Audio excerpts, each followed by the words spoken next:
ছোট্ট একটা প্রাণী, কিন্তু এই পিপিলিকার নামে আল্লাহ তাআলা একটা সূরা নাযিল করে দিয়েছেন, সূরাতুন নামল। নামলুন শব্দের অর্থ হচ্ছে পিপিলিকা, এবং এই পিপিলিকার ভাষা হযরত সুলাইমান আলাইহিস সালাম বুঝতে পারতেন। চারটি প্রাণী মারা সম্পূর্ণরূপে হারাম। এই চারটা প্রাণীকে কখনো কষ্ট দিবেন না, তাহলে আপনিও আপনার পরিবার এই দুনিয়াতেই ধ্বংস হয়ে যেতে পারেন। নবীজি সাল্লাল্লাহু আলাইহি ওয়াসাল্লাম নিষেধ করে দিয়েছেন। এটা আবু দাউদ শরীফের 5267 নম্বর হাদিসের ভিতরে রয়েছে। নবীজি সাল্লাল্লাহু আলাইহি ওয়াসাল্লাম এই চারটি প্রাণীকে মারতে নিষেধ করেছেন। এক নাম্বার হচ্ছে আন-নামলা। নবীজি সাল্লাল্লাহু আলাইহি ওয়াসাল্লাম বলেছেন এক নাম্বার নামলাতুন শব্দের অর্থ হচ্ছে পিপিলিকা। আমরা অনেক সময় পিপিলিকাকে অযথা অকারণেই দুনিয়া থেকে বিদায় করে দেই। অনেকে দেখা যাচ্ছে পিপিলিকার যে যদি ঘরে আসে তাহলে অনেকে আগুন দেওয়া জ্বালিয়ে দেয়, গরম পানি দিয়ে পিপিলিকা মেরে ফেলে। খবরদার, এটা কখনো করবেন না। আল্লাহ পাক রব্বুল আলামিন এই পিপিলিকার নামে আয়াত নাজিল করে দিয়েছেন।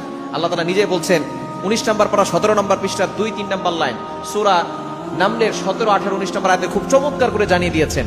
ক্বালাত তামলাতু ইয়া আইয়ুহান নামরু দুখুলু মাসাকিনাকুম লা ইয়াহতিমান্নাকুম সুলাইমান ওয়া জুনুদুহু ওয়া হুম লা ইয়াশউরুন। সুলাইমান আলাইহিস সালাম একবার তার সৈন্যবাহিনী নিয়ে যাচ্ছিলেন। এমন সময় পিপিলিকার এক সর্দারনি রানী ছিল, সর্দারনি ছিল।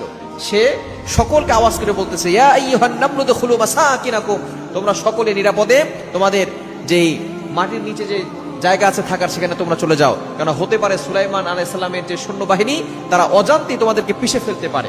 এই কথা সুলাইমান আলাইহিস সালাম শুনেছিলেন। আল্লাহ পাক রব্বুল আলামিন এটা আয়াতে কোরআন কারীমের ভিতরে আয়াত করে কোট করে দিয়েছেন। সুতরাং এই পিপিলিকা কখনো আপনি আঘাত করবেন না।